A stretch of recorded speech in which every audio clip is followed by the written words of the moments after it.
mbokki internet yi ñu ngi leen di nuyu dal leen ak jàmm ci seen émission wax sa xalaat ajuma saa su nekk antenne libre lay doon da ngeen di woote 78 150 74 112 ngeen daal di proposé thème bi ngeen bëgg ñu waxtaanee ci wala ngeen dikkaat ci thème yi nga xam te waxtaanee nañ ko ci semaine bi Mouhamed Lamine Diop nuyu naa la. fay naa la Nafi di nuyu internautes yi comme ni nga ko waxee wax sa xalaat tous les jours donc tous les vendredis antenne libre la donc tey mën nañu aborder sujet yi nga xamante ne ñu jot nañu waxtaan ci biir semaine bi. dina ñëwaat ci sujet yooyu 78 150 74 72 78 150 74 72 ngeen woote daal di bokk ci émission bi ni ki démb rek ñu ngi doon waxtaanee li nga xam te moom moo jëm ci Jeux olympiques de la jeunesse yi ñuy reporté ba 2026. absolument démb moom la ñu abordé nañ fi aussi le cas du jeune Kali Sène bi nga xamante ne il fait partie des 100 nominés pour Golden Boy 2020. donc abordé nañ fi Habib Diallo à Tottenham. et que ndaxte wala Tottenham wala mercato bi en tout cas.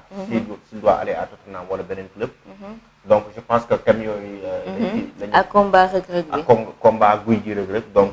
tey jii nii abordé nañ fi ci semaine bi donc mais internautes yi mën nañu wootee pour ñu waxtaanee d'une manière générale sur le sport sénégalais thème bu leen neex. bu dee dafa am beneen actualité itam boo xamante attiré na seen attention ngeen bëggoon cee waxtaanee mën ngeen wootee ñu daal di koy waxtaanee kon ci biir émission bi dañuy dikkaat peut-être ci li nga xamante moo di interview bi ñu jotoon a def ak agent bi nga xamante moo di Thierno Seydi noonu sax moo doon prétexte bi bañ doon waxtaanee thème boobu jëmoon ci Habib Diallo.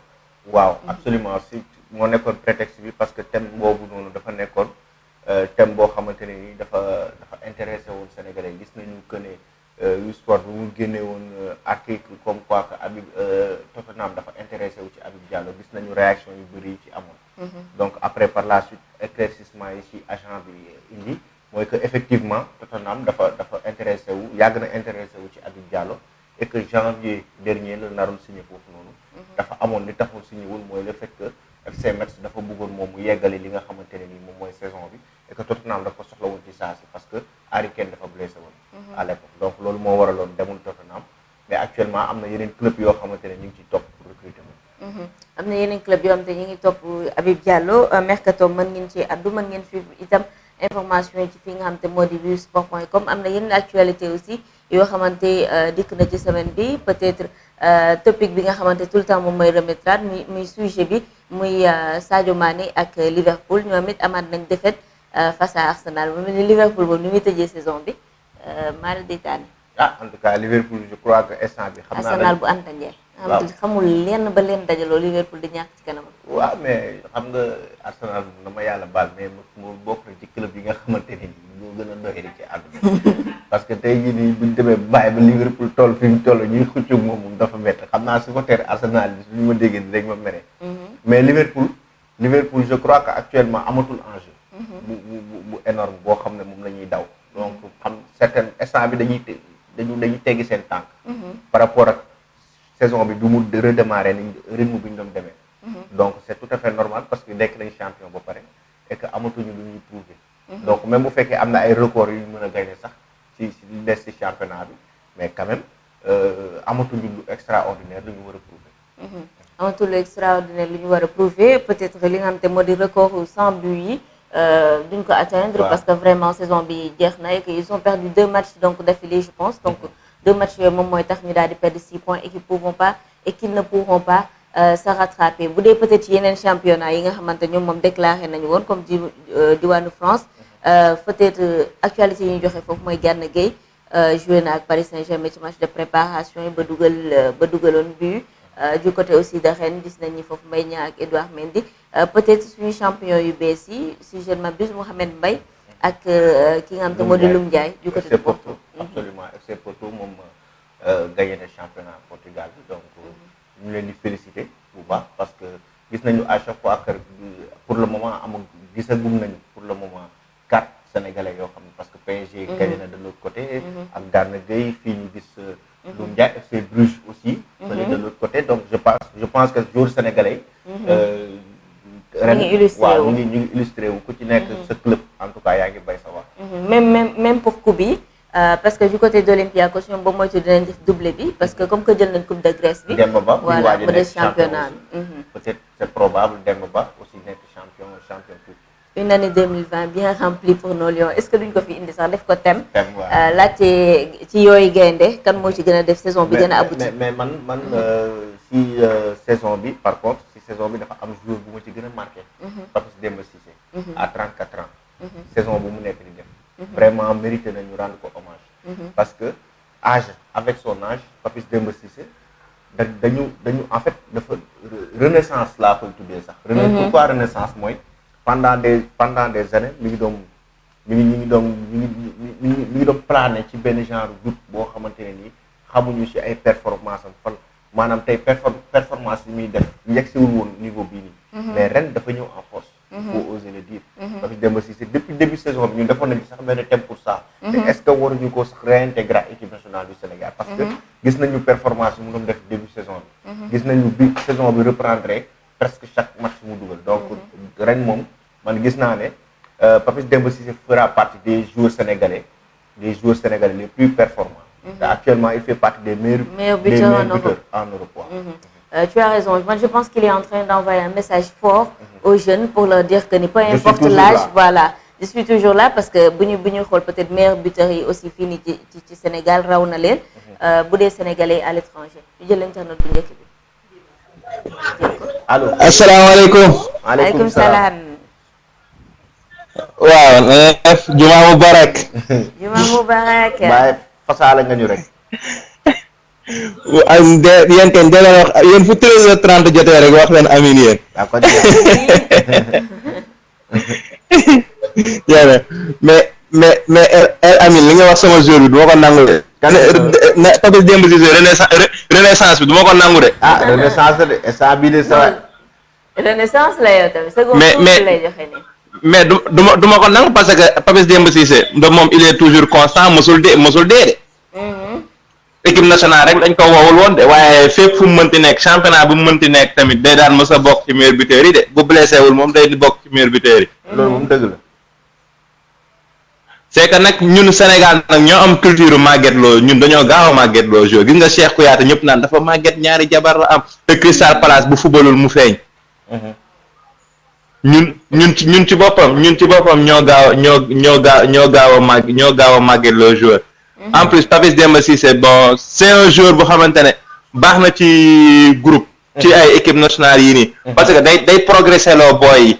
parce que dafa baax ñu am ku nekk ligne bu nekk am benn figure bu fa nekk xamante ne nit ñi dañuy roy ci moom mais Papis Demba Cissé donc expérience am ak niveau yi mu toll ci football donc ku baax la ci yenn ci groupe parce que groupe. du ñëpp dañ leen di jël pour ñu football groupe du ñëpp ñoo mën a football. mais am na ñu xamante ne juste dañuy accompagner groupe bi rek juste seen mot ci vestiaire yi seen wax ci vestiaire dafa am solo parce que vestiaire dafa am solo. du coach rek mooy wax ci vestiaire. dans l'équipe nationale de basket on avait vu ça avec Khan Dalmeda am na compétition boo xam te demoon na te joué wul mais dañ ko bàyyi woon ci groupe bi parce que dafa am loo xam te loolu la doon apporter parfois on avait vu ça avec Moussa Sow dans l'équipe nationale du Sénégal mais depuis quelque temps on ne voit plus ça on ne sait plus pourquoi. mais Égypte Ahmed Hassan moom jékki-jékki bàyyil boppam mais tout le temps dañ ko doon woo ay Abou Traika dañ leen doon woo tout le temps ñoom ñoo dem ba bàyyi seen bopp. mais dañ leen doon parce que xam nañ li ñuy aborder groupe xam nañ li ñuy aborder mais nag ñun moom Sénégal côté football. suñu xalaat ñun dañoo yaakaar ne dañoo raw àdduna bi dañoo yaakaar ne ñoo gën a muus ñëpp. billaay loolu rek ñu sonal. bon à part ça donc di li nga fi ngeen nekkoon di féliciter donc sunu joueurs yi am trophée yi après lii c'est un message fort. c'est un message fort booy tey Ousseynou Ba. Olympiakos ñeneen ay Momo ke Loum Ndiaye comme li may wax toujours rek lii c'est un message pour Aliou Cissé. pour ñu jéem a jëli suñuy booy koy ay kaali seen ak ay joon juste teel leen jëli. parce que nit boo bëggee parce que patriotisme dëgg la booy yi ñu bëri Europe lañ tàmm kii mais patriotisme dañ koy togg ci nit nan lañ koy togg ci nit même bu fugul invité ko mu ñëw xam ambiance bi xam li xew xam lan mooy équipe nationale yooyu expérience yooyu duñ ko fàtte. Sandy Ngom ku mel ni Sandy Ngom dañuy déggante c'est un ami dañuy déggante mais expérience bi équipe nationale tout le temps dañ ciy waxtaan du ko fàtte parce que am na lu mu ko apporter malgré ñëwaatul deful dara mais loolu dafa baax nañuy jàpp booy yi di leen invité parce que lii nii day wane ni football amul âge boo demee ba j'ai yenn niveau yi nii rek bon amul âge quoi parce que ça soit un homme de 35 ans que ça soit un gamin de 18 ans donc boo amalee njëriñ rek gis nga tey xola ay keneen Messi Cristiano Ronaldo les deux meilleurs joueurs waaw les deux waa à part Kalidou Koulibaly Ramos moom vraiment mën nañ koo jéggal ci biir waxtaan bi daal Ramos moom vraiment à part Kalidou Koulibaly daal mën nañ tudd Ramos quoi waaw à part que non c'était juste pour par rapport ak âge bi rek ñu bañ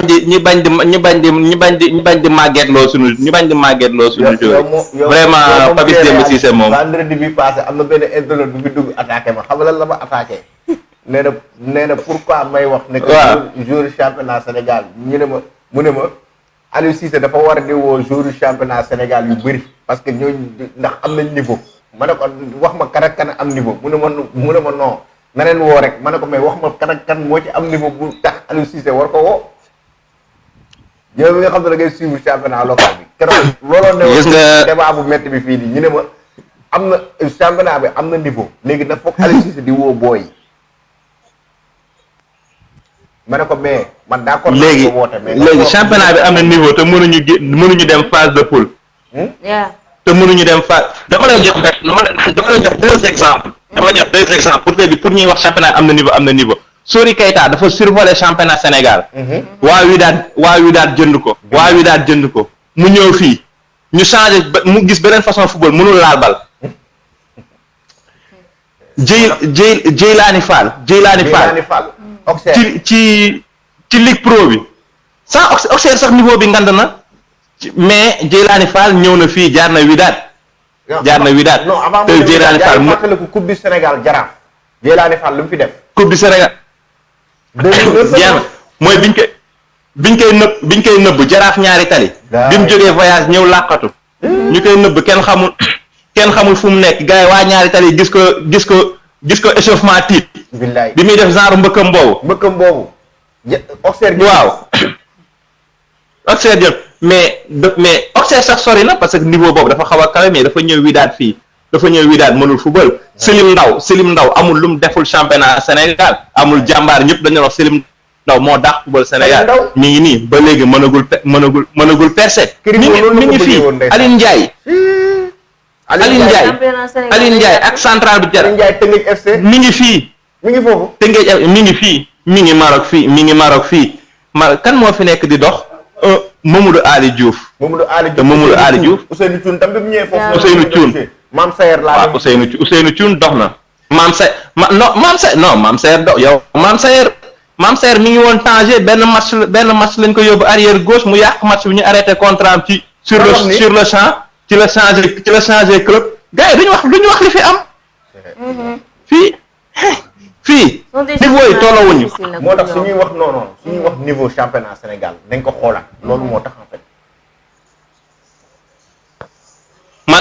man su ma sañoon man Mamadou Djiba su ma sañoon Sénégal bu yóbboo équipe nationale 23 jours yëpp biir Sénégal la ñuy nekk di football parce que loolu mooy sama fierté mais tamit nit da ngay xam sa bopp nit da ngay xam dëgg mën nañu woo benn booy ñaari booy juste pour inviter leen nii ñu xam au niveau bi mais quant à compter ci ñoom pour ñu war a jouer contre Nigéria joueur Nigéria yi nekk ay Leicester ak wala dem jouer contre Cameroun wala un Maroc wala benn Égypte non di nga gis ko dugg ci terrain bi du xam fu bi taxaw de barki yàlla réer non da xaar ma joxaat leen benn exemple Wydad Jaraaf dañoo daje joueur Jaraaf yi xam nga une heure avant match dañuy ñëw dugg ci stade bi dox laal caax yeeg yooyu léegi joueur Jaraaf bi ñu ñëwee ba ci wetu camp yi Youssou Paye ñëw ci di laal caax yi mais gis nga bi public bi yuuxu dafa rocciwaat loxom ma nekk fi ma toogaloon tey la ñuy daal di dóor ba ñuy bëgg a dee parce que xamuñu niveau boobu xamuñu niveau boobu léegi nag loolu yëpp nag pour ñu am niveau boobu il faut ñu liggéey. Sénégal Burkina Faso suivez mon regard Sénégal Burkina Faso lan moo fa xew match boobu noonu moom kay exemple yi bari nañ. Burkina Faso sunu góol li ko Aliou Cissé rek naan xaw ma lépp li kii doon wax El Hadj Diouf le parleur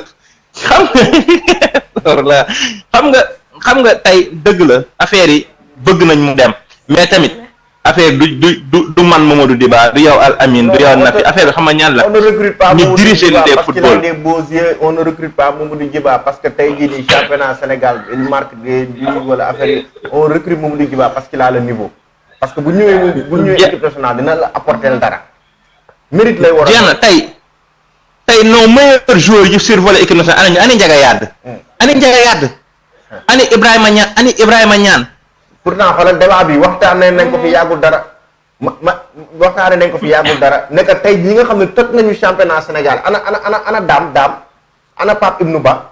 ani daam Fall yoo xam ne ani Mamadou Diop Amadou Diop Mido. ay national nga leen ani Amadou Diop Mido. ani Sangone Sarr. ana Omar Wade bu jàmbaar. ani Omar Wade ani keneen on peut citer 100 personnes ñu toj parce que xam nga il faut gis nga progression. Emmanuel Gomis. Ousseynou Ndiaye ay Mignane Diouf ay Ousseynou Thioune bu AS Pikine. waaw ay Babacar Wade bi nekkoon Aspire nekk AS Pikine. waaw Jawandu Diagne Samba Ndiaye nga xamante ne match Brésil Sénégal Fesman bi. dafa nekk ci milieu terrain man dama ne kii mooy football place Fadiga. man xalaatu moon sax Sadio Mané Samba Ndiaye laa doon xalaat tey place Sadio Mané. mais pourtant yooyu noonu yëpp ay individualité la yoo xamante dafa amoon ci championnat local bi. mais après ils ont pas pu marquer le point bi ñu génne. c'est le niveau qui pose problème bu ñu demee pour ñu imposer wu. problème de niveau la. bu ñu demee dañuy jouer petite catégorie yëpp ba jouer olympique du des lu dul A. boo demee fee si ngay xam ne yow sa niveau maanaam il faut que gis nga El Hadj Diouf bi muy jógee championnat Sénégal di dem en France bi mu demee demul directement di jouer ci équipe club dafa dem ñu formé waat ko parce que y a un problème de niveau qui est El Hadj Diouf dafa dem France dañ ko formé waat Fadiga dañ ko formé au PSG avant muy def Auxerre ñun joueurs yi ñuy mais tamit am Sadio Mané bi mu demee FC Metz toog dañ ko formé waat encore parce que xam nañ ne préparateur physique équipe féminine Maroc bu U20 bi sama xarit la mës nañ toog di waxtaan genre débat yi ma ne ko pourquoi nit ñuy déggee jeunes joueurs européens yi di toj pourquoi ñun africains yi duñ tojee noonu mu ne ma suñu joueurs yi dañu am problème de récupération ci biir match ma ne ko mais loolu du dara mu ne ma loolu day jouer ci niveau ma ne ko loolu nan lay mën a jóg mu ne ma nii suñu joueurs yi on leur fait des entraînements de 20 ans alors qu'ils ont 28 ans ñenn ñi on leur fait des entraînements de 25 ans alors qu'ils ont 32 ans léegi loolu day jouer ci seen vitesse day jouer ci seen récupération day jouer ci seen performance mu ne ma caractère yooyu yëpp moo tax le joueur africain pour mu toj c'est très rare parce que duñ jouer ak seen vrai âge dafa bëri facteurs yi tax duñ am par exemple un Messi africain un Ronaldo africain un Neymar africain day xaw a metti parce que joueurs yi seen entraînement bi ñuy def c'est pas ba pare ñun duñ ko nangoo wax tey mën nga ñëw ci préparé bi téye ko ne ko li nga may def loolu nii kat man aw ma 18 ans 30 ans laa am mais duñ ko def léegi dañ lay def loolu yëpp bon mu ray la problème de niveau yi tamit mais daal li may wax yàlla nañ yàlla may xolub muñ ñun ñu bëgg football amiin yàlla nañ yàlla may xolub muñ rek yàlla dimbali ñu tamit def ci suñu bopp njiiti ñuy liggéey ñu liggéey bàyyi politique bi def ci biir sport bi ñuy liggéey ñu jël football bi changer texte yi nekk au niveau du ministre des sports jël ko def ko sport bi ñu professionnaliser ko parce que tey dëkk bu mel ni États-Unis sport mooy seen troisième facteur buy nga xam te ne mooy embaucher ay nit mën na am sport mën na embaucher ci kaw ñu xool nan lañ koy ñu xool nan lañ koy organiser tey bu ñu organiser basket organiser karaté organiser athlétisme basket xoolal démb bi may wax dama fàtte cyclisme xool ni mu doxee woon Sénégal léegi amatul yooyu yëpp tey loolu yëpp bu ñu ko defaree ba mu baax tey nee na ana Asma Ndaw si Asma Ndaw Asma Ndaw mi ngi Émirats arabes non jóge na mais ana ñaari tali bi muy ñëw Ligue Pro amoon na seen capitaine ki doon duo ak Asma Ndaw ci imam la Ablaye Seck la ana mu ne xamatuma fu mu nekk de kooku est-ce que waaw si mooy imam moo nekkoon libéral moo doon nekk ak Asma Ndaw bi mu fa jógee après ci la Augustin yi ñëw waaw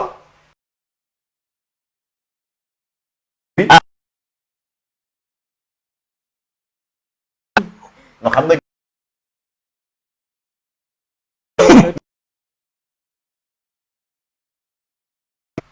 kii la xam naa bu baax amoon lii fan la mujjee Azerbaïdjan amoon xool Vito Badiane xool frère Vito Badiane bi waaw mooy Kous génération AS Pikine boobu ñoom Idi Sané ki dugaloon bii bu rëy bi AS Pikine ñaari tali dóor bu sori ba xool ay ñoom Ibou Toum tey kii sekk ki dugaloon bii bi kii Xaadim Cubu nu mu tuddati kii sekk bii mi la terrain bi ñaari tali xandaalu te mu nekkoon Jaraaf après kii tam nekk fàtte naa tudd gis nga moo tax gis nga ñooñu ñëpp tey amoon na benn bila am na accompagnement bu xamante ne buñ ko amoon talent yooyu yëpp duñ ko perdre parce que talent am na mais tamit accompagnement am na nous on perd trop de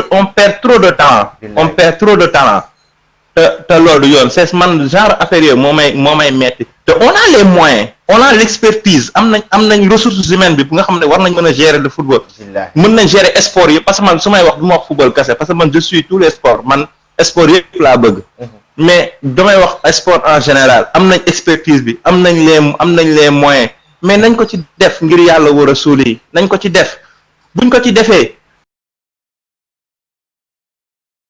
Moustapha Cissé Lo yooyu yëpp gis nga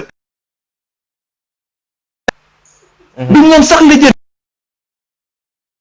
ce qu'il veut parce que sport lu xamante ne day imagine tey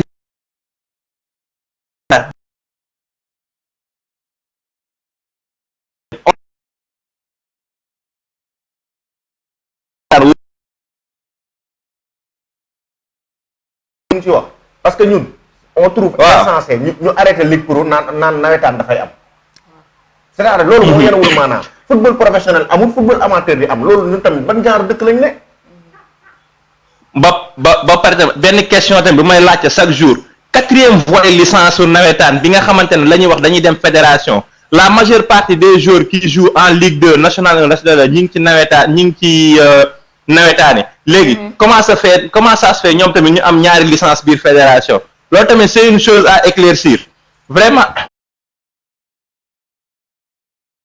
il y a beaucoup de choses à faire. je pense que nawetaan ñoom war nañoo am lu leen doy quoi seen révision des textes yi nga xam te moom la ñuy def loolu moo leen gën a doy c'est vrai que temps yi yëpp maa ngi koy gis envoyé nañ ma ko 3 fois de suite mooy seen pour seen réaffiliation j'arrive à le dire et que ñu ngi koy def de façon boo xamante ce n'est plus comme nañ ko doon def parce que je pense que bu ñu demee ba di ko yóbbu naan ça se fait sur le site jarul déplacement ak affaire yooyu noonu que boo poser question dirigeant yi sax et qu'il peine à te donner une réponse ça veut dire que ni kon ñoom li ñuy def am na loo xamante teguwul ci yoon. en tout cas defoon nañ ci benn thème ci apport. comme ni nga ko waxee rek waaw ban njëriñ la amal football sénégalais. à part détection bi man gis ma benn njëriñ. xanaa xamoo man nawetaan gis nga tey ñi bindoon texte yi ñu di doon texte nawetaan ñu ngi dund ba tey de am na kenn ko xamante ne mi ngi Géejawaay Mamadou Hervé Fall ñi ko bind ci la bokk. am na kenn ku ko mooy kii Ndong le frère de Maysa Ndong te mu nekk Pikine ñu bind texte nawetaan ñi ngi fi.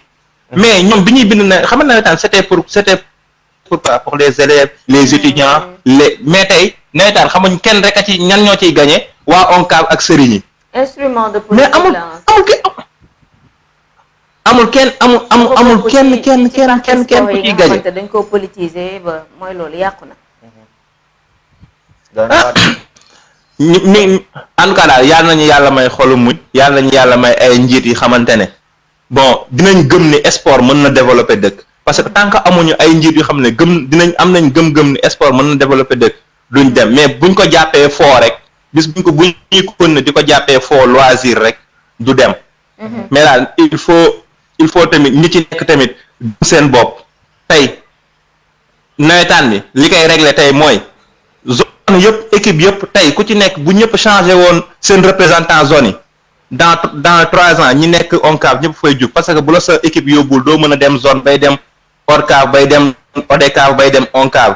tey tamit en ce qui concerne le football professionnel tey joueurs yi tamit nañ am seen fulaay bopp. nañ am seen fulaay bopp xam ne bu joueur amul football du am. léegi nag sama dernière intervention lii kese la mooy fédération mi ngi défendre boppam joueurs yi ñi ngi défendre seen bopp entraîneurs yi ñi ngi défendre seen bopp waa léegi ñun amateur foot yi décision yi est-ce que xalaat nañ ñu ci parce que ba léegi dégguma kenn ko wax ci ñun amateur foot ñun ñuy seetaan. d'accord. donc loolu moo daal moo nekkoon dernier message léegi di leen bàyyi ba.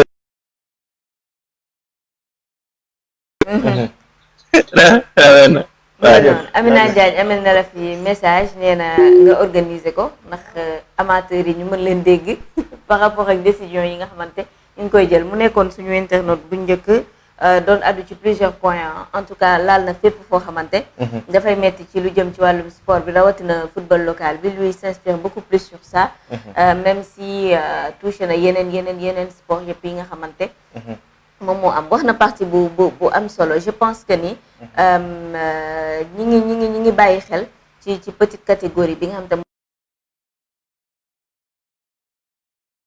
parce que bu ñu demee ba dégg Sadio Mané genre que ñëpp ñi ngi wax que ni tey Sadio Mané il a été formé fi nga xam te moo di génération foot ba tey ñu dégg ko fi nga xam te moom moo nekk Liverpool et que au Sénégal Alamine tu remarques qu'il y a de plus en plus de centres de formation c'est-à-dire que tey ñëpp ñi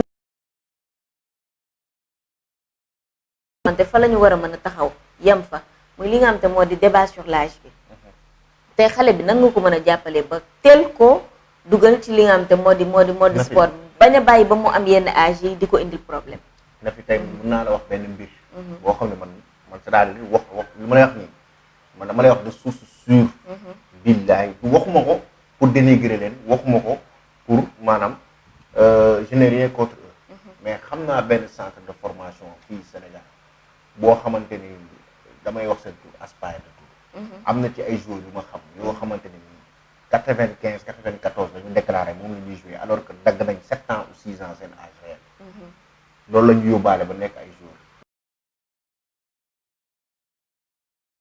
loolu moom mooy topp suñu joueurs africains yi bëri na ci ay joueurs yoo xamante ni dagg nañ 10 ans loolu am na lu wér la fii am na te tey loolu moo leen di topp ba bu ñu demee ci benn club ngay gis que ni club boobu du ñu mën a positionné non mënoo prouver parce que sa âge Djiba wax na ko léegi da ngay ñëw ñu def loola entraînement 20 ans fekk tu as 30 ans yaa ngi fin de carrière ñu def loola entraînement 20 ans xale bu am 20 ans lu mu mën a dékku yow da nga ko mën a dékku sa yaram du ko nangu boo duggee terrain bi dafay feeñ loolu kese la 1 plus 1 égale 2 la football moom man dama gis ne maanaam ñoom boo ñëwee li lay def loo dafay performance dafay feeñ ci say woot performance mais tey jii nii bu dee Sadio Mané tey jii nii bu fekkoon dafa dagg yenn dagg yi xaw ma nag dafa dagg quoi mais bu fekkoon tey dafa dagg tey dafay feeñ ci ay performance mais le fait que muy def performance yu mel nii c'est parce que il digère bien ses entraînements li ñu koy teg yëpp mu ngi koy tegoo loolu moom mooy la réalité mais bu fekkee nekk nag joueur bi dafa ñëw am 30 ans 35 ans soog a nekk professionnel déclaré 20 ans la am dagg 15 ans bu ñëwee day feeñ ci terrain et loolu c'est plus manifeste ci fi nga xam te moo di championnat local bi parce que fii la ñuy jógee itam di dem ci yenn club yi 10 ans soog a dem toj jouer nawetaan toj championnat. toj na le fait que nga toj nawetaan toj championnat rek. pour nga dem toj Europe kon xanaa 30 ans de carrière nga def soog a dem Europe. nga toj nawetaan toj championnat soog a dem Europe. loolu xoolal suuki boobu ñaata club moo nekk sa diggante ak ñaata match moo war a nekk sa diggante. fii 10 ans soog a dem. waaw léegi yow ñaata yow kon xanaa bi nga am 10 ans nga toj fii. nga commencé toj fii dañu waxante dëgg. te on sait aussi que ni boo jógee ci yenn club yi fii nii ngay am possibilité dem ci yenn club yu mel ni ay Metz. wala nga dem ci yenn club yu nekk Lyon. mais yeneen club yëpp ay c'est peut-être seen possibilité c'est plus ci championnat français bi mais national ngay jouer wala nga dem ci pays maghrébien. tey dama lay wax. bëri na joueurs yu joué yu jaar nawetaan yàgg fii yàgg ci championnat fii dem en Europe tey jii nii bu ñu joué 1 an 2 ans 3 ans 5 ans duñ ko yeggale. niveau bi rythme bi dafa metti am na rythme ak niveau bu fu muy toll da ngay bàyyi après da ngay obligé des fois nga ngi joueur dem jouer ji Arabie Saoudite wala mu dem jouer ji CFA wala national du question de kii dafay dem foofu moo gën a oyof. Ligue 1 Ligue 2 du caaxaan. am na niveau yoo xam ne boo fay jouer physique moo dafay bàyyi. parce que lañ lay teg la. c'est que niveau d'exigence itam dafa faible man je trouve que ni Sénégal sportif yi rawatina ci domaine football bi. dafa am lenn loo xamante dafa tuuti ci liñ koy def Alamine da ngay xool yeneen dëkk yi wala yeneen championnat bien vrai que ni condition de vie yi bokkul mais parfois sax ngay seetaan NBA ñu ne la joueur bii de moom ba mu nekkee xale da doon galérer. papaam ak yaayam amuñu woon. xam nga kooku voilà. xam nga condition de vie du bokk. Gorgui Sy Dieng on sait tous que ne dafa jógee Kébémer après am na centre bu mu jaar après dem NBA. Gorgui Sy Dieng il est constant dans sa carrière. gis nañu tey jii nii Gorgui Sy Dieng xam nañ ne c'est un jeune. c'est un jeune basketteur. il est te pourtant turam yàgg na am coow. xam nga basketu Sénégal dafa am chance. basketu Sénégal dafa am chance parce que dafa am ay organisation yu ci mel ni site. am ay organisation yu ci mel ni NBA Academy. peut-être football am na tuuti chance boobu noonu ndax am na ay génération foot am na yenn club yi Dakar Sacré-Cœur yenn club yi nga xamante ñoom formation bi depuis petite catégorie bi la fa la ñuy puiser mais c'est-à-dire que football moo nekk benn affaire boo xamante business boo xamante fii Sénégal ba business bi dañuy yàqal jeunes yi il ne faut pas comprendre aux jeunes que ni yow même boo defee sa entraînement bi ci biir école de formation bi da nga war di entraîner wu yow kese da nga war am loo xamante yow da nga ko war a dolli sa bopp man je trouve que ni en football au Sénégal on est trop suffisant ci suñu compétence. dama mës a waxtaan ak benn coach may waxtaan ak moom mu am benn centre de formation fii Sénégal ma gis seen joueurs yi ci ëpp ñoom dañu nekk ay joueurs de petite taille. ma koy laaj ma ne ko mais coach pourquoi centre tel joueurs yi dama gis ne ñoom ñëpp dañuy gàtt d'habitude ay 4 nga ciy gis ci benn équipe ñoom ñoo ci njool mais te ñoom ñëpp ñooy bokk formation. mu ne ma si ñoom moom mës na dem foofu noonu séminaire ci centre boobu. mu laaj ko coach yi nekk foofu ñu ne xamal ko ne peut-être régime d'entraînement yi joueurs yi ni ñu koy encaisser du benn. allo. allo oui. salaamaaleykum. maaleykum salaam. waaw Alamine maa ngi lay ziar. Sakho ñu ngi delloo ziar naka mu. waaw. na fi maa ngi lay ziar sant yàlla rek. ñu ngi delloo ziar bu baax. di rafetlu waxtaan yi macha allah. jaajëf merci beaucoup. alhamdulilah yéen a ngi Alamine. waaw Sakho. des fois damay leen di déglu mais des fois dafa mel ni da ngeen di des fois da ngeen di fàtte tuuti benn affaire quoi xam nga mooy la. ci budget Sénégal ñaata pourcentage lañ jox pour sport. 1% su ma juumul. waaw 1% lan la mën a def ci sport loolu rek laay laaj ci man. 1% benn ñaareel bi mooy amuñu ay stade amuñu ay parce que bu njëkk ba sax di nga gis chaque koñ am nañ benn endroit boo xamante ne dañ fay def benn terrain du football ci footballu suuf. ay petit camp sax daan na am ci koñ yi tout ça là mais loolu Dakar ci boppam dañoo jaay suuf si yëpp. keroog moo tax ba may gis Barthélémy Dias muy inauguré benn terrain synthétique boo xamante ne macha allah. koñ bu nekk bu amoon loolu état bi financé ko. defaraat ñu stade amitié parce que football daa am fu mu commencé. nawetaan depuis Demba Diop ba mu yàqoo ba léegi. nawetaan dafa gën a dellu gannaaw. Demba Diop ba mu yàqoo ba léegi bu ñu ko xoolee nawetaan dafa gën a dellu gannaaw naam man nawetaan je suis pas voilà je suis pas trop fan de nawetaan parce que nawetaan man dama gis ne que moo ak làmb yam ay xërëma ci nekk ak ay xam nga rek xar fu xuufa nawetaan football boo dee ba ci bëgg ci dugal xar fu xuufa dama yaakaar na ngaa fàtte lam mooy cosaanu football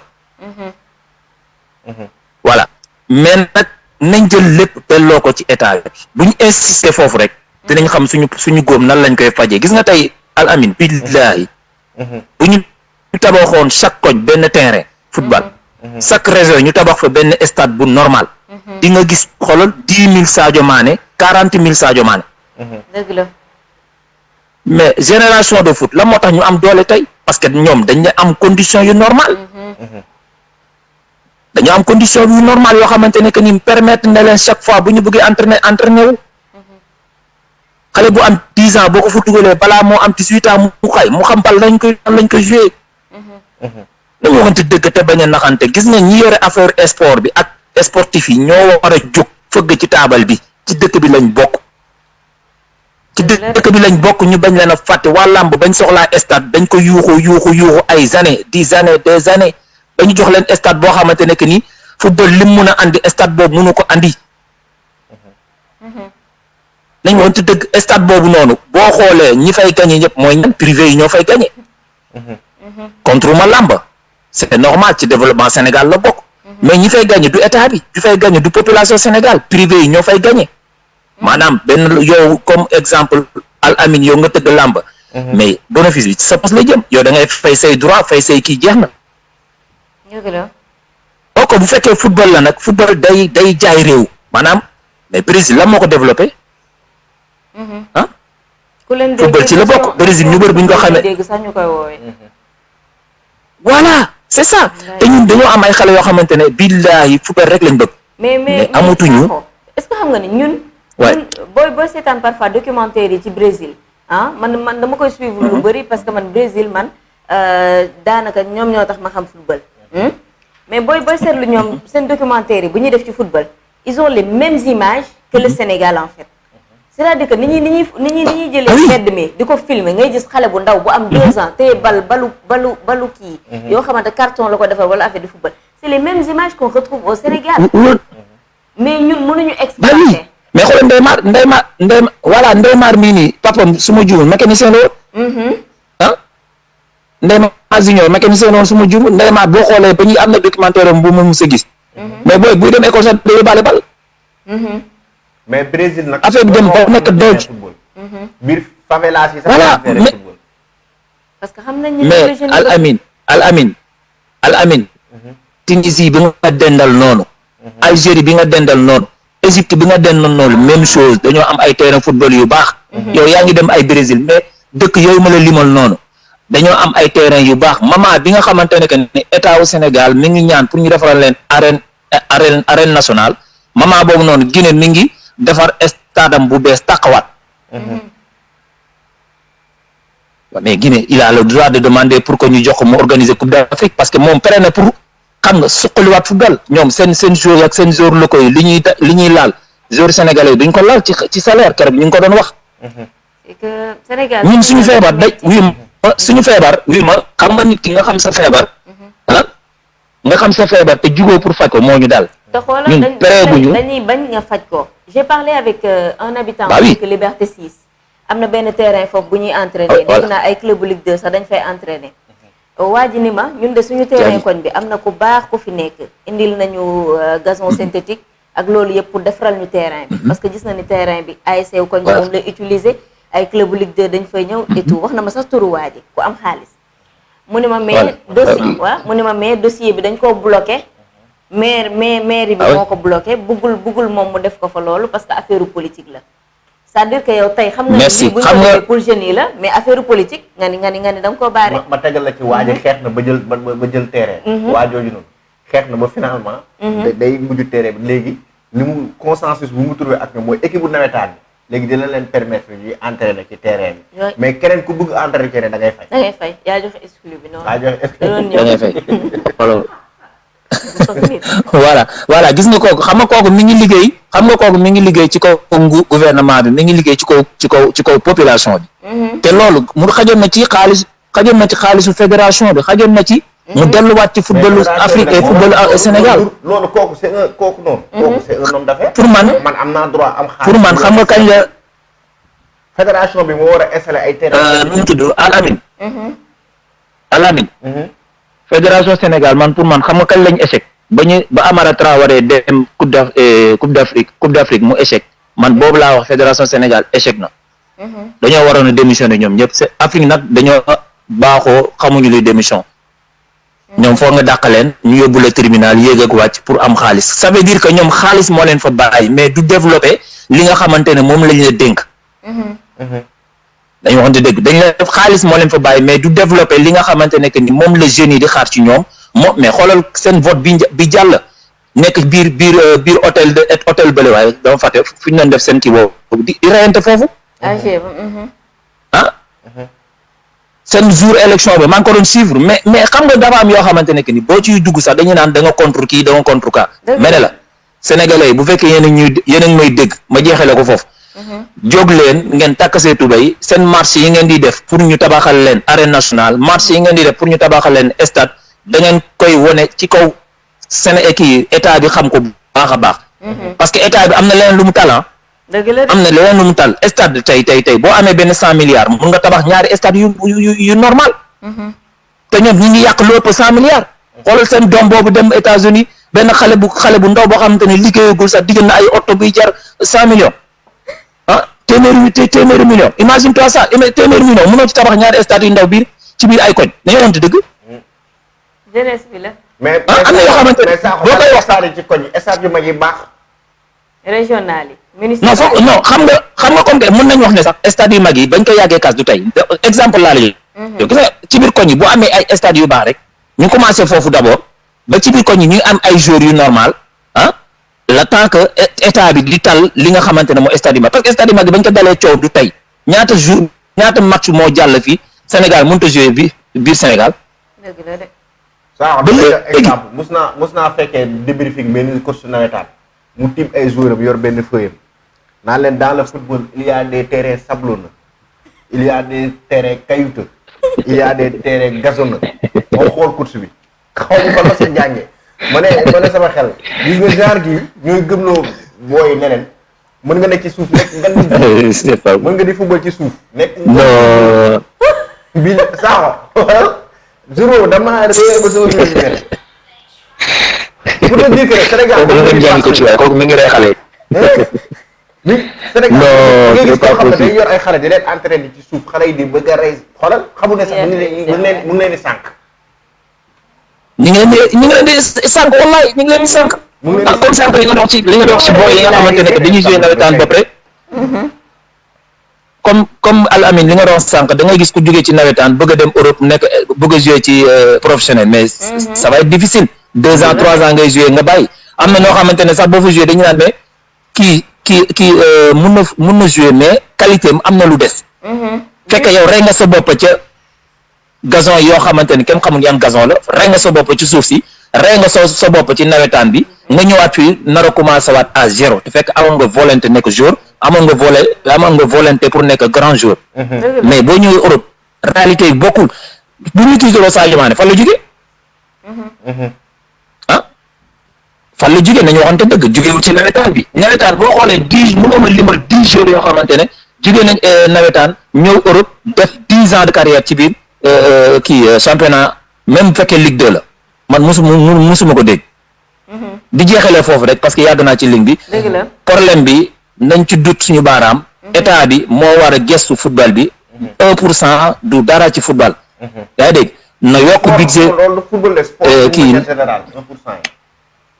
waa sport boo ci dugalee làmb dugal ci kii ni mu tudd foot mais débat sama xol day jeex quoi dama sama xol day jeex man daal li ma ci mën a wax rek mooy fi ma koy tëjee rek mooy Macky Sall dimbalal jeunes Sénégal yi même bu ñu amul liggéey nañ dugg ci sport bi yaa dégg ak sport bu mu muntu doon parce que sport xaalis la jamonoy tey jii sport xaalis la business mënoo ko def te amoo xaalis te sport business la business boobu noonu il faut nga def ci xaalis gu bari pour jeunes yi sax ñu bàyyi taxawaalu parce que football bu bari xanaa xamoo day wàññi ay saaga football bu bari day wàññi ay yenn wax ju bari ci internet ak yooyu xoolal jeunes yi na ci internet yi réseaux sociaux yi dañoo amul lu ñuy def ah c'est ça di jégalu nag di jaajëfal nag métti na quoi mais de. merci beaucoup. mën nañu enchaîner ak yeneen internet. jël ko. allo. ci xaalis bu bari. allo. waaw. salaamaaleykum. maaleykum salaam maa ngi siyaar. ñu delloo ziar bu baax. sëñ bi ngeen def ak soxna si. ñu ngi sant bu baax tur bi naka la ak fooy wootee. ah avisewul maa ngi wootee ba Mexico xam naa di ngeen ne kii moom fu mu wootee sori na de. waaw waa régie ñoo yor mbir mi ñoo koy gérer di ko doxal moo tax ñun moom duñu ñu xam fan la baat bi rek la ñuy xam. day mel ni mos nga fi woote. Mexique. non c'est la première fois. ah c'est la première fois d'accord yaa ngi ci biir kon yaa ngi ci émission wax sa xalaat. c'est la première fois te yaakaar naa ni ci yéen dong laay wootee. macha allah loolu rëy na. honneur la de. tur bi naka la. tur bi. waaw yow dañ koy jàpp bu baax. borom Mexique. waaw yaakaar naa ni yéen dong laay suivre yéen dong laa maanaam ci Twitter yéen dong laa am ci Twitter comme Sénégal xam naa dina leen jaaxal nag di ngeen ne kii est-ce que bëgg na dëkk mais Sénégal rek laay nooyee ak football teg ko ci. nu mu demee ak noonu football. waaw mais xam nga rek parce que tey jii nii maanaam bi émission bi commencé nii li ngeen fi wax yëpp lu leer la mais lan nga ci moom da ngay dem ba à la fin yow dootoo ko jaral quoi su ma la waxalee yàlla billaahi wallaahi du ma déglu revue de presse du ma déglu programme du ma déglu ay ñu ngi koy waxatee sax ay débat parce que je peux gagner mais sa xol du neex parce que li ñuy wax yëpp dëgg la mais doo ci mën dara donc je préfère man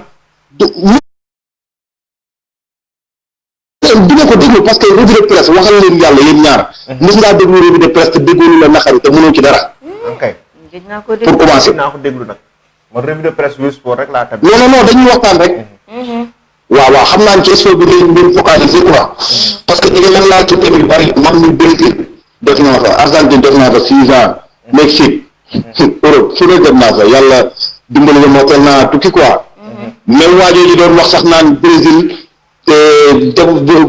maanaam football bi moo tax ñu développé dëgg la football bi maanaam xam nga développé dëkk ça n'a rien à voir ak maanaam ñu reconnaître dëkk ci li muy def xam nga loolu c'est très important maanaam mën naa développé ci dara waaye mën nañ koo xamee ci dara comme Sénégal kenn du la daa développé ci làmb parce que développé luñ ci làmb ndax làmb ji bu fekkoon développé na dëgg dañ koy yóbbu au niveau international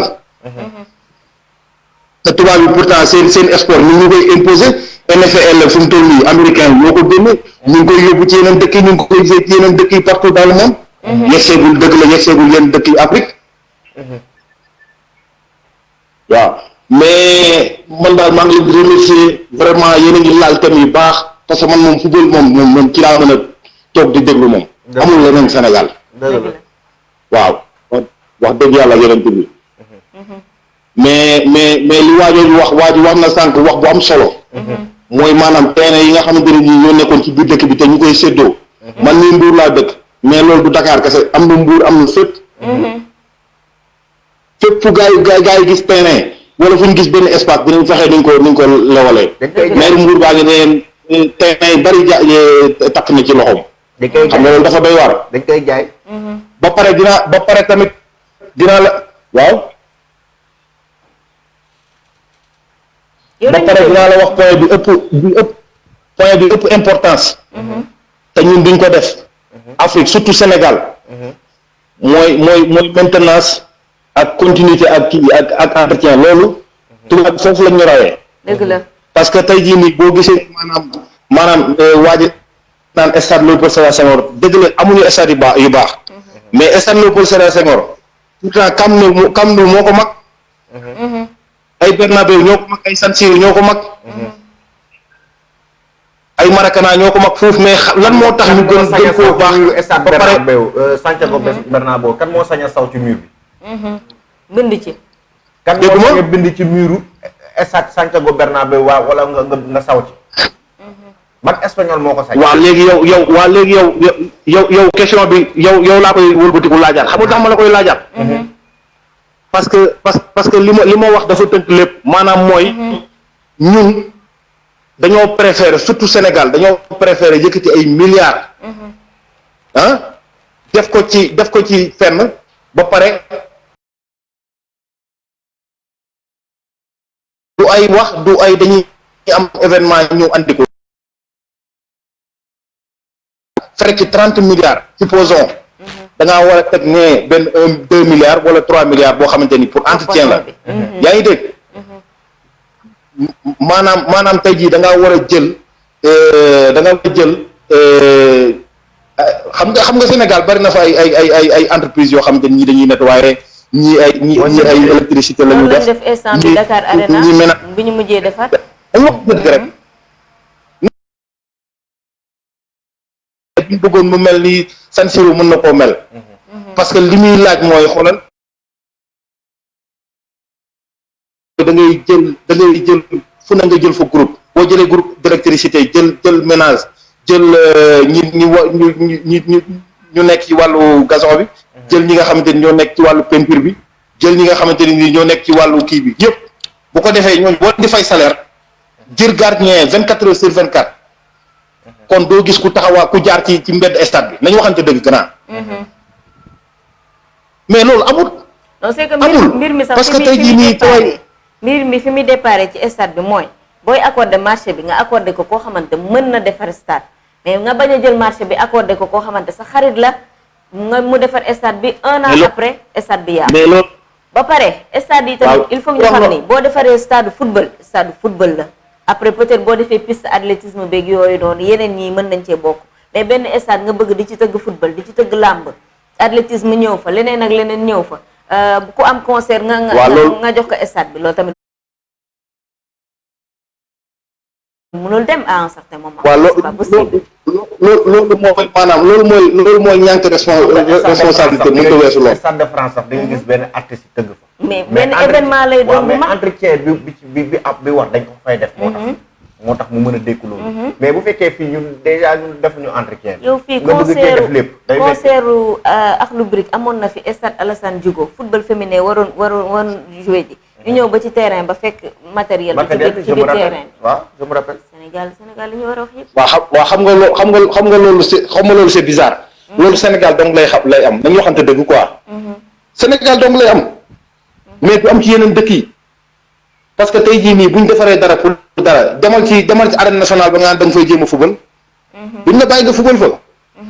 te arène nationale bi sax man fi ma njëkkee weddee nguur gi mooy.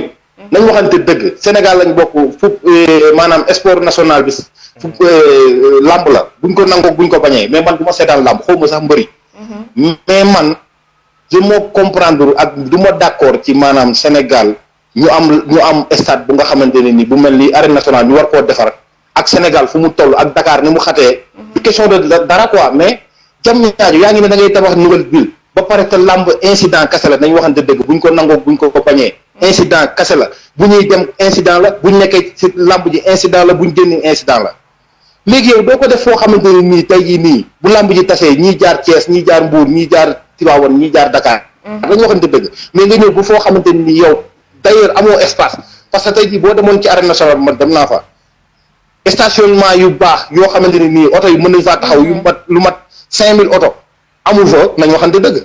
d'accord mais amul fu may bañ ñu juum chaque fois rek mooy li may tàmm di wax arène nationale bi don de la Chine la.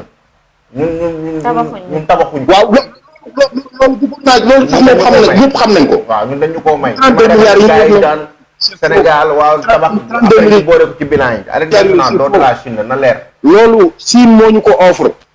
waaw Chine moo ñu ko offre loolu man boo bëggee dégg-dégg xoolal kenn dong laay déglu Sénégal mooy Pape Alé Niang.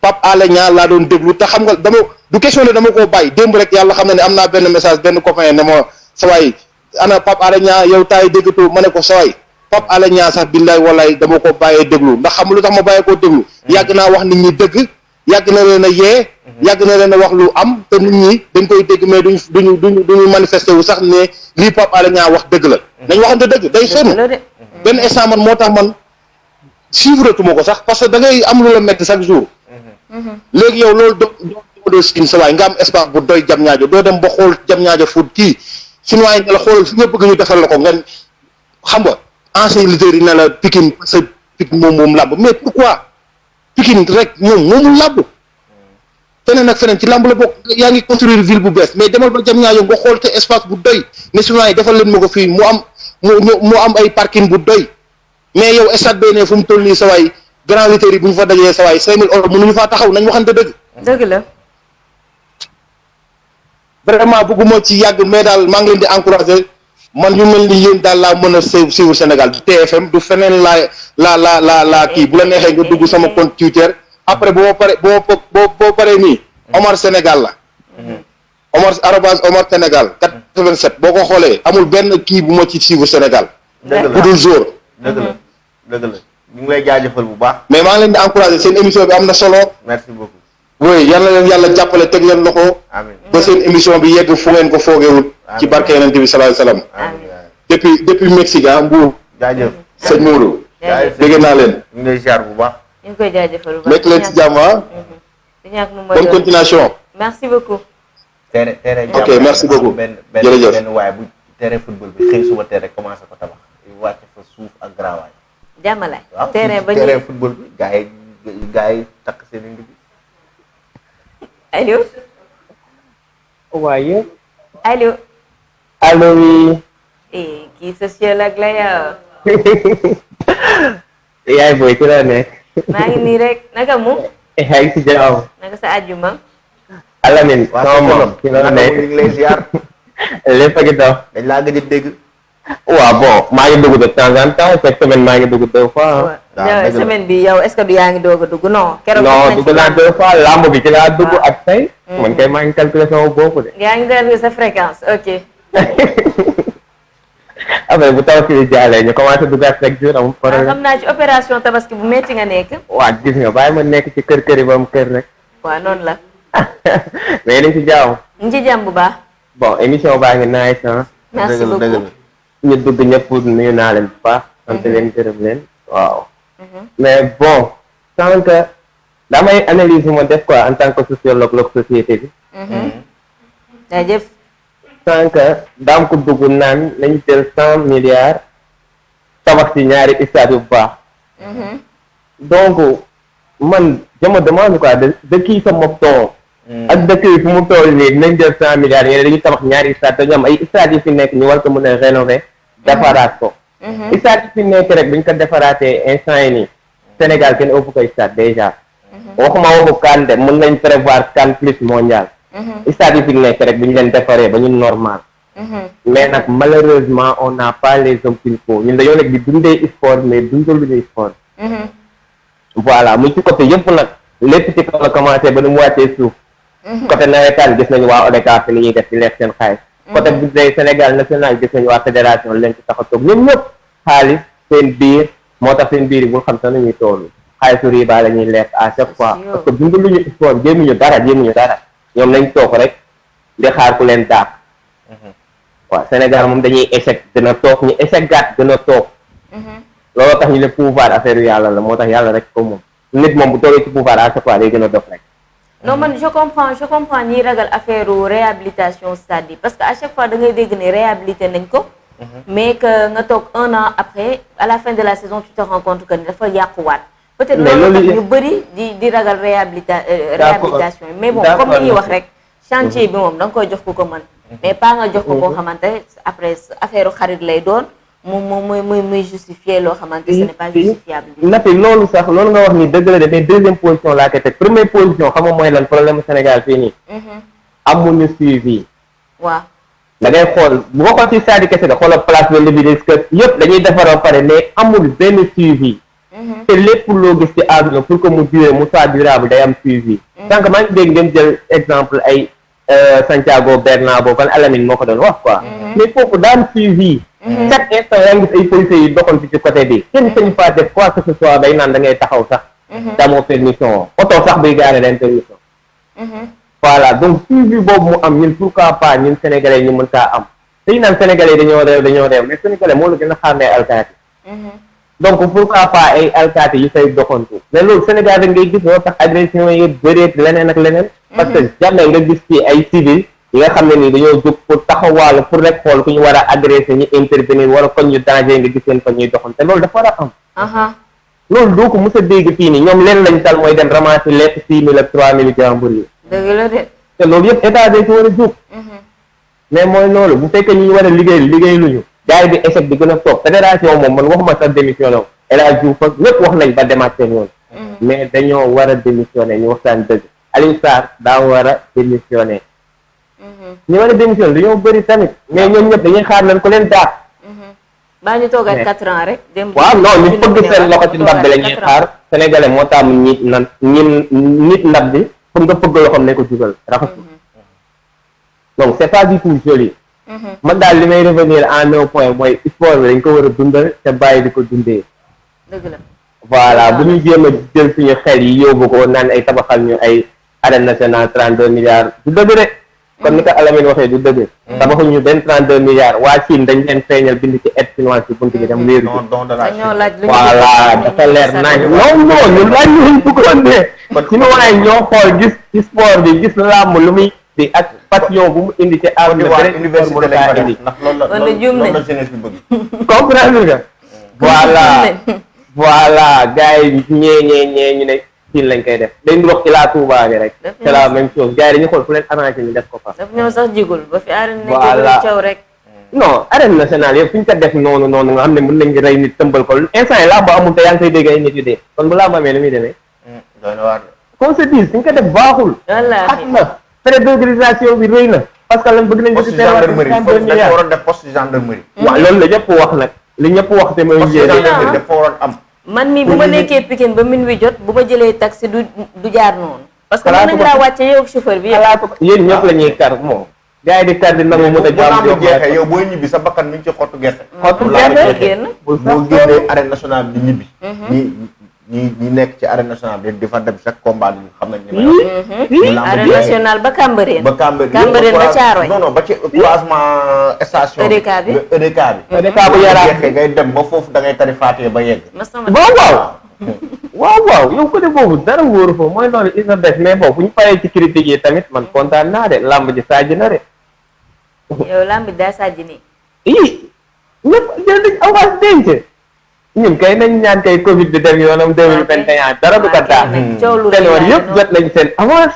waa is na bes instant yi nii de waaw lig mooy génn lig Nicolas mooy génn Ama Baldé Modou Lo am date comprendre comme ça Ama jëloon na avance am ba pare Modou Lo def na accord de principe am donc ngoram ak lig fu mu ko teg lig nga xam ne bu mu njëkkee génn kaso moom la woo Lamine Samba ak keneen 3 lañu woon ànd ak ñoom ñu dem ci sëñ Abdou Karim donc lig am na fu mu teg Modou Lo donc moo tax accord de principe bi ça suffit pour que Modou Lo bañ kaa trahir demal fii te sax Gaston comprendre na loolu moo tax jéemul démarché sax voilà isa bes instant yi maa ngi dégg nag mu ne mu ngi démarché Lac de Guiers Tapha Tine ça l'intéresse wala Boy Niang Lac de Guiers moom dañ ma séega instant yi dañuy indi combat bu bees quoi parce que ñoom ñaar li ko wane woon isa bes jaajëf voilà donc maa ngi leen di bàyyi rafet na kontaan naa trop jaajëf merci beaucoup ok merci ñun sax dañoo nam mu wàcc terrain bi dem ci secteur u mbër yi jël supporters yi yooyu yëpp bokk na ci ay programme bi supporter dañ ko nam incha allah comme dañ ko defee woon Balla Gaye Modou Lo waaw maa ngi fàttaliku ba ñuy def spécial Balla Gaye ak spécial Modou Lo Parcelles Assainies ak bañ defoon Guédiawaye maa ngi koy fàttaliku ba ñuy dem di nekkee ji pendambe ci kii bi ci couragement yëg nga ne sa photo seen photo yaa ngi ci man bi ngay dugg ci kaas bi di lekk pendambe ma lay photo ak café man wala yow maa ngi koy fàttaliku yow Saliou Diop Jean ak Ababacar seen photo dina génn suba yéen a ma def nii seen photo dina génn suba ndax maa ko yore are Dial Mbaye def nga fa lu nekk may jël dernier internet bi allo sa loo def nag ma tontu sociologue mook sociologue moom xoolal dér bi la Barsaara yàlla maa naa nag bés dinañ def benn antenne boo xam ne dañuy bàyyi yaag sociologue ngeen duggandoo ñeen confrontation duñ def confrontation yooyu confrontation saa ko sociologue ba dinaa ko indi non su Sosolo dama koy envoyé invitation. Jiba dama ko ciy boole. Sakho non dama koy envoyé mu ne Sosolo dama koy envoyé invitation mu ñëw Europe xool bu baax a baax réalité bi. waaw baax. baax na trop moom comme que ne moom sax wax na ko nee na ci laal gën a mais daa am benn point bu mu laal muy. côté financement wu li nga xamante ne mooy arène nationale. chinois yi du ñu maye dara pour dara. lu ñu maye lu nekk am na li tax. lu ñu maye lu nekk am na li tax ba ñuy maye arène nationale dañu laaj dañu proposer lan lañ bëgg. man loolu laa mos a dégg ci affaire arène nationale bi loolu benn la ñaareel bi mooy. na fi. bu fekkee da nga bëggoon a développer sport nañu wonte dëgg rek te yàlla tax man sama xalaat laay wax de 32 milliards yooyu noonu. mënoon nga ko tabax stade de foot bu normal. nga jël Demba Diop man nga joxal ma ko waa làmb. nga ñoom ñu féetoo comme que nu mu tudd équipe nationale Sénégal mënut a jouer stade Demba Diop xaw ma li tax parce que peut-être norme FIFA bi respecté wuñu ko.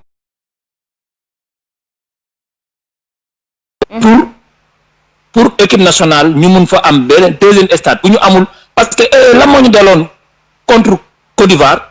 ba ñu sanctionné Sénégal amitié est-ce que xam nga ne bu ñu amoon deuxième stade dañuy jouer biir Sénégal. parce que loolu daloon nañu contre Nigéria Sénégal joué woon nañu benn quart de finale xaw ma demi-finale ba ñu sanctionné Nigéria mais stade bi lañ sanctionné wu ñu équipe.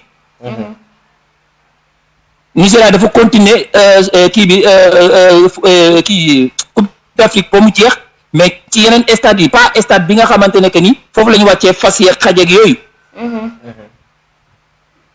ñun amuñu réserve maanaam amuñu beneen stade boo xamante ne mën nañ ko tiitaroo ñu ngi tiitaroo stade bi nekk fële nu mu tudd Thiès mais stade boobu dafa tuuti. dëgg la bu waa Thiès ñëwee rek mu. problème bi foofu la gis nga Chine 32 milliards yi. dina jël lu ëpp 32 milliards ci kaw ndodd sénégalais yi ñi ngi wax ay waxu affaire géej géej affaire yooyu noonu bu ma dugg ci politique bi de trop mais c'est ça Marseille noonu lay demee boo joxee dara gratuite am na leneen loo xamante ne da nga koy récupérer fële Chine li muy récupérer ci kaw ndodd sénégalais à cause de arène nationale bii nii kenn xamut lu mu toll ay milliards la Sénégal moom lu ñu signé rek kon nañ jàpp ne du don voilà dañ jàpp ne du don dañ ko def ngir politique parce que moment boobu noonu lamb ji yëpp dañoo mere woon ki nga xam ne Ablaye Wade parce que dañ ko waxoon mu tabaxal leen stade Ablaye Wade tabaxulu leen Senghor tabaxulu leen Abdou Diouf tabaxulu leen Macky Sall la ñëw bëgg a def lu bees mu tabax stade bi ba pare stade bi amul entretien stade bi amul sécurité li ko wër yëpp c'est dangereux man ba mu fa rombee dama yaakaar ne stade bi ça fait 7 ans ñu tabax ko ou 10 ans stade bi li ko wër yëpp c'est dégueulasse y a pas de canalisation y a rien on se dit la vérité man ba may dem Guédiawaye ba jaar Pikine dugg côté boobu noonu dama yéemu.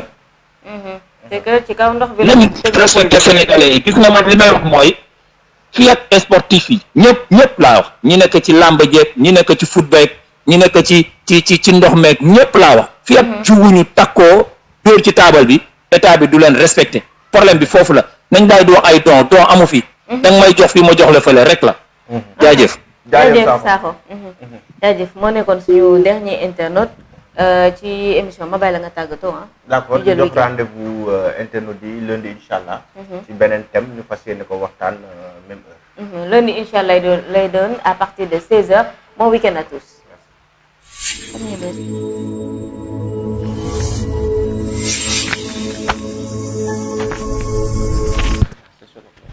C'est ça.